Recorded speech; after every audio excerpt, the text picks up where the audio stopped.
Breaking period হচ্ছে ইঞ্জিনের parts, ring, cylinder এগুলো অ্যাডজাস্ট করা। আপনি যদি ব্রেকিং পিরিয়ডটা স্মুথভাবে রাইড করেন তাহলে আপনার ভবিষ্যতে বাইকটি স্মুথ পারফরমেন্স দিবে।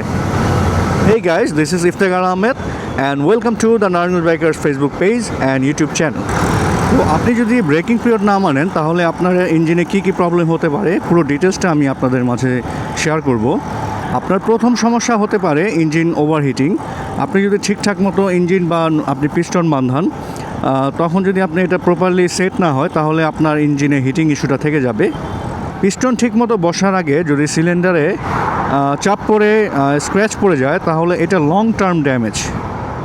ইঞ্জিন পাওয়ার কমে যাওয়া, আপনার ইঞ্জিনে যতটুকু পাওয়ার প্রডিউস করার কথা সেই জিনিসটা আর করবে না।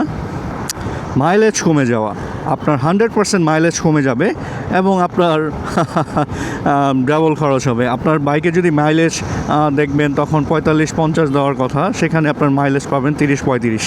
ইঞ্জিনে নয়েজ এবং ভাইব্রেশন হওয়া, ইঞ্জিন প্রচুর নয়েজ হবে, কিছু অদ্ভুত আওয়াজ হবে এবং গাড়ি প্রচুর পরিমাণ ভাইব্রেশন করবে। এই সমস্যাগুলো আপনার হবে।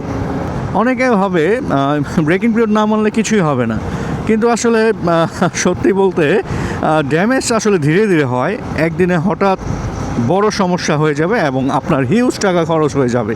আপনাদের কিছু প্রপার টিপস দেই, এভাবে যদি ব্রেকিং পিরিয়ড মেনটেন করতে পারেন তাহলে আপনাদের বাইকের পারফরমেন্স অবশ্যই ভালো হবে। প্রথম 500-1000 কিলোমিটার আপনি একদম লো আরপিএমে চালাবেন, 5000-এর উপরে যাবেন না। সাডেনলি অ্যাক্সিলেটর অ্যাভয়েড করুন। লং রাইডে আপনি একটানা স্পিড করবেন না, অবশ্যই গিয়ার চেঞ্জ করে বাইক চালাবেন।